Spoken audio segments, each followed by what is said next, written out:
अक्सर पेशेंट कहते हैं कि सर कान से जो पीप आती है, रेशा आता रहता है, तो आप कहते हैं कि नाक की हड्डी का ऑपरेशन होगा, अच्छा साइनसिस की सर्जरी होगी, या बच्चों में अक्सर हम कहते हैं कि टॉन्सिल की सर्जरी होगी।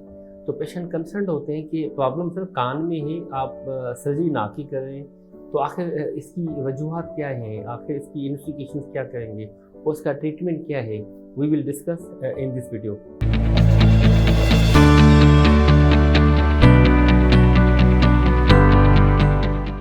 आई am doctor Tariq Ali Shaikh as ENT head and neck surgeon. बुनियादी तौर पे वो डिजीज़ जिसमें मोस्टली हम कहते हैं कि क्रॉनिक सुपरटोरियल ओटाइटिस मीडिया के लंबे अरसे तक पीप का आना, लंबे अरसे तक रेशे का आना, अच्छा ये बच्चों में भी होती है, साथ में बड़ों में भी होते हैं, ये दोनों में, मेल में भी फीमेल में भी। अक्सर देखा गया है कि जो थोड़े अरसे तक रेशा आता रहता है, पीप आती रहती है और फिर 2-3 माह तक ठीक हो जाते हैं। अच्छा उसके बाद फिर दोबारा पीप रेशा आना स्टार्ट हो जाता है, फिर मेडिकेशन ले लेते हैं, एंटीबायोटिक ले लेते हैं, फिर ठीक हो जाते हैं, फिर वो। तो इसी तरह पेशेंट की कंप्लेन होती है कि जब भी हम रात को लेट जाते हैं तो पीप रेशा आता रहता है, इवन तकिया भी गीला हो जाता है। तो आखिर इसकी वजूहात क्या हैं, इसकी काजेज़ क्या हैं? तो उसमें one of the most common का जो बच्चे होते हैं उसमें अक्सर देखा जाता है कि रिकरेंट इन्फेक्शन होते रहते हैं। नाक के पीछे जो गुदूद है एडिनोइड, उसका इन्फेक्शन वगैरह होता है, टॉन्सिल्स का इन्फेक्शन होता है, जिसकी वजह से कान और गले के दरमियान जो ट्यूब है जिसे हम कहते हैं यूस्टेशन ट्यूब, वहाँ पे एक पर्दे के पीछे पीप रेशा जम जाता है, अल्टीमेटली पर्दे को फाड़ के वहाँ से रेशा आता रहता है। इसी तरह जो बच्चे मोस्टली थंब सकिंग करते रहते हैं या बॉटल फीडिंग करते रहते हैं, उनमें भी ये सोर्स ऑफ इन्फेक्शन है, कान से पीप रेशा आता रहता है। जो बड़ों में मोस्टली देखा गया है कि नाक की हड्डी टेढ़ी है या साइनसिस की प्रॉब्लम है, नाक अक्सर मुसलसल बंद रहती है, या एलर्जी के इश्यूज वगैरह है, उसकी वजह से भी कान से पीप रेशा आता रहता है।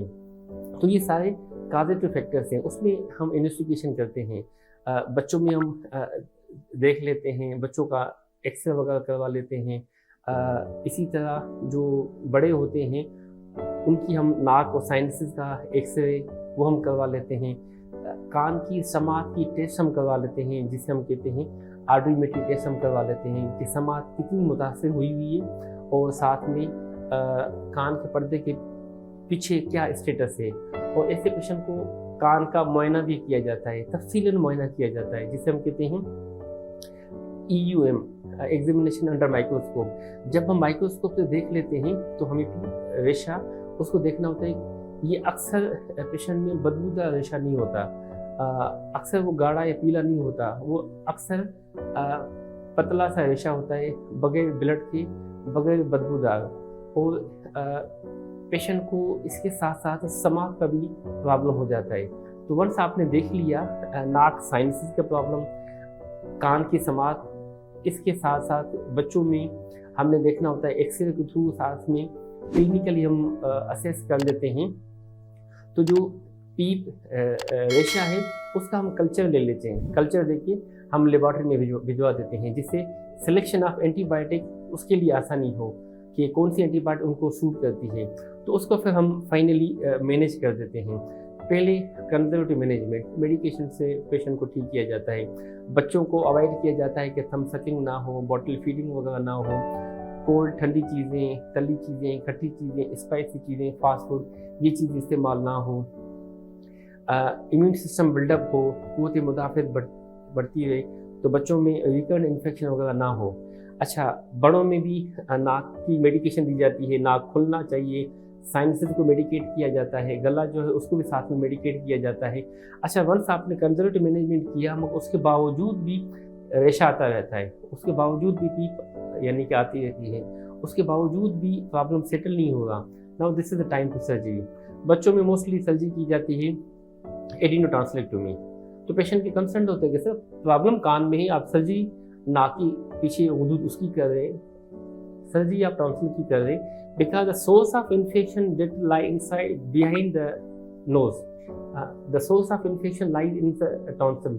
ये source of infection है, उसको हम ट्रीट कर लेते हैं, एडिनोटॉन्सिलेक्टोमी सर्जरी कर देते हैं, कान खुशक हो जाता है, कान से पीप रेशा आना खत्म हो जाता है। मोस्टली जो एडल्ट होते हैं उनमें नाक की हड्डी का हो गया या गुदूद का हो गया, साइनसिस की प्रॉब्लम हो गया, तो उसमें हम एंडोस्कोपिकल सर्जरी करते हैं। नाक की हड्डी को सीधा किया जाता है, साइनसिस को ट्रीट किया जाता है, नाक में जो गुदूद है उसको ट्रीट किया जाता है, जिससे बिल्कुल कान खुशक हो जाते हैं, वो पेशेंट बिल्कुल फिट फाट हो जाता है।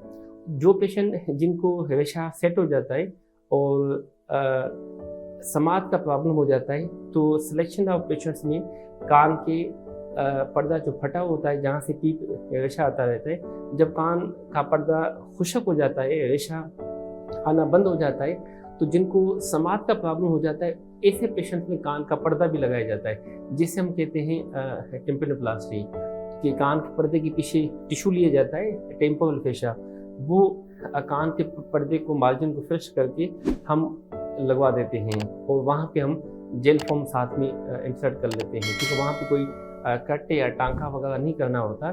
वहाँ पे आपने ये फेशा लेके वहाँ पे आपने रखना होता है, जिससे बार बार इन्फेक्शन और बार बार जो समाज के प्रॉब्लम है वो भी काफ़ी हद तक बेहतर हो जाते हैं।